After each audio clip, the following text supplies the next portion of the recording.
अस्सलाम वालेकुम, welcome to my channel. मैं उम्मीद करता हूँ अल्लाह के फजल से आप सब खैरियत से होंगे। आज मैं आपसे वीडियो शेयर कर रहा हूँ। इसमें मैंने एक्सेल में एक डेट कैलेंडर बनाया था कि जैसे ही मैं अपनी एक्सेल कॉलम में जिसमें मैंने डेट लिखनी है उसको सिलेक्ट करूँ तो एक डेट कैलेंडर पॉपअप हो और मैं अपनी मर्ज़ी का ईयर और अपनी मर्ज़ी के मंथ से अपनी डेट जो है सो सिलेक्ट करके उसमें एंटर कर सकूँ। इसमें जो है मैंने उसकी फुल मेकिंग वीडियो तो नहीं है, ये सिंपली जो है वो एक इंट्रो वीडियो है, लेकिन इसमें मैंने सिर्फ शॉर्टली ये बता दिया है कि मैंने कैसे ये बनाया है और सारा जो कोड है वो मैं इसकी डिस्क्रिप्शन में दे दूंगा। जो है आप बड़े आराम से उसको कॉपी पेस्ट करके ये कैलेंडर जो है ये बना सकते हैं। और वैसे भी अगर किसी को ये फाइल चाहिए तो आप मुझे अपना ईमेल सेंड कर दीजिए, मैं आपको फौरी तौर पर ये फाइल सेंड कर दूंगा। तो चले जी, वक्त ज़ाया किए बगैर जो है वो चलते हैं और ये वीडियो शुरू करते हैं। ये देखिए, ये मेरे सामने एक छोटा सा मैंने एक्सेल में एक स्टार्ट डेट और एक डेट का कॉलम बना दिया, एंड डेट और डेट का कॉलम बना दिया, जहाँ मैंने डेट एंटर करनी है। ये देखिए, जैसे मैं इस कॉलम को सिलेक्ट करूँगा तो ये एक छोटा सा कैलेंडर पॉपअप होगा। इसमें जो है वो ये दोनों एरो हैं, आगे जाने के लिए और पीछे जाने के लिए, प्रीवियस है और नेक्स्ट है।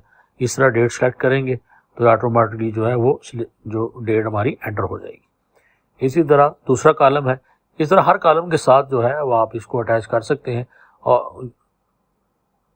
और ये बटन भी है, जैसे आप बटन को क्लिक करेंगे तो आपका ये कैलेंडर सामने आ जाएगा। यानी जहाँ पे ये जो एक्टिव सेल होगा, जहाँ पे आपका सेल कर्सर होगा, वहीं पे जो है अगर ये डेट एंटर करेगा। लेकिन अगर आप ये कॉलम पे आएंगे तो ये मेरा एक फोल्डर है, इसमें ये देखिए मैंने इसमें ये यूज़ किए थे कुछ चीज़ें। और उसके बाद सिंपली है फाइल पे जाना है, आपने सेव एज करना है, ब्राउज़ करके सेम उसी तरह नाम लिखे, माइक्रो एनेबल होनी चाहिए आपकी फ़ाइल की जो टाइप है, और इसको सेव एज कर दीजिए। और ये डेवलपर है, जैसे VBA ऑन करने के लिए मैंने बताया था, उससे पहले जो है आप एक्सेल में अपना कोई भी कॉलम सेलेक्ट कर लीजिए जहाँ पे आपने डेट लिखनी है, या आपने डाटा के मुताबिक जो है जो भी कॉलम आपने सेलेक्ट करना है।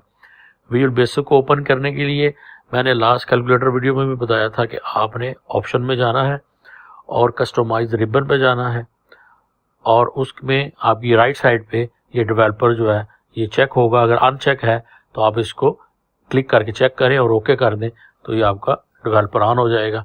नहीं तो इसका शॉर्टकट Alt F11 है, इसको आप क्लिक करके भी VBA ऑन कर सकते हैं। अब आपका ये VBA ऑन है, मैं दिखाता हूँ कि किस तरह मैंने जो है ये वो कैलेंडर जो है वो बनाया था। थोड़ी सी मैं इसकी एडजस्टमेंट कर लूँ सामने। ये देखिए, ये मैंने कहा पिक डेट, इसको डबल क्लिक करें तो ये कैलेंडर है। ये मैंने VBA में VBA टूल से जो है इसको बनाया है। ये मंथ, आगे उसके कम्बो बॉक्स है, तो मैंने इसमें कुछ लेबल्स लिए हैं, बटन है और कम्बो बॉक्स, तीन ही चीज़ें हैं, और उसी से सारा ये बना। ये देखिए, ये लेबल है, इस लेबल को आपने क्लिक करके ये फॉर्म के ऊपर ड्रैग करना है, और प्रॉपर्टी में जाके इसकी कैप्शन जो है वो आपने रख देनी है मंथ, और अपना जहाँ पे फॉन्ट और उसका जो कलर है वो अपनी मर्ज़ी का रख सकते हैं। फिर इसी तरह आपने कम्बो बॉक्स लेना है, और कम्बो बॉक्स जो है उसी को भी सेम आपने प्रॉपर्टीज़ में जाना है और जाकर उसका नाम जो है वो आपने चेंज कर देना है। यानी इसका कैप्शन तो नहीं होगा, इसका जो VBA का नेम चेंज करेंगे हम, इसकी प्रॉपर्टी नेम जो है उसमें कोडिंग में यूज़ करने के लिए। तो एक CMB मंथ हो जाएगा, एक CMB ईयर हो जाएगा। ये मैंने एक लेबल लिया हुआ है, और लेबल ये अंदर एक और लेबल है मंथ एंड ईयर, जो हम ऊपर से सेलेक्ट करेंगे वो यहाँ पे शो होगा। एक टेक्स्ट बॉक्स है, इसको हम यूज़ करेंगे एज अ की डेट पिक करने के लिए। और ये हमारा जो है बैक एरो है, ये हमारा फ्रंट एरो है, आगे जाने के लिए और पीछे जाने के लिए। इनके नाम जो हैं वो हमने भी चेंज कर लिए हैं। और ये मैंने डिसाइड की, ये देखिए, ये मैंने दो जो पिक्चर्स हैं ये मैंने यूज़ की हुई हैं, आप इनको कहीं से भी डाउनलोड कर सकते हैं। उसके बाद ये भी लेबल है, एक मेन लेबल है, और उसके अंदर मैंने आगे फिर ये छोटे लेबल लेकर उनके नाम चेंज कर लिए हुए हैं। पूरे वीक के जो नेम है वो आप इसको आराम से एक लें और उसी को फॉन्ट साइज वगैरह सेट करके अपना नाम चेंज करके उसी को कॉपी पेस्ट करें। और इसके नीचे ये बटन्स हैं, इसी तरह ये 42 बटन है। आप एक बटन लें, उसका साइज वगैरह सेट करें और उसी को एक लाइन में 7 है और 6 लाइन में आप 7 पहले बना लें और उसके बाद 6 लाइन में कॉपी करके 6 दफ़ा कॉपी करें पूरी लाइन को, तो आपके 42 जो है वो 3-4 मिनट में जो है बन जाएंगे।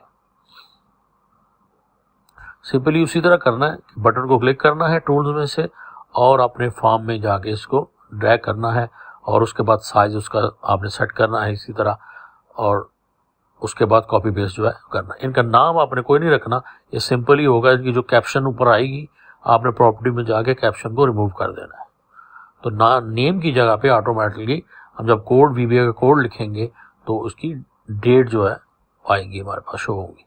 तो इस तरह कैलेंडर का ये प्रॉपर्टी नेम है कैलेंडर का, मैंने पिक डेट रखा है और इसकी जो कैप्शन है जैसे ये शो होता है तो ऊपर लिखी आती है ये वाली, ये इसका नाम रख दे कैलेंडर, कोई भी रख देना आप अपनी मर्जी का।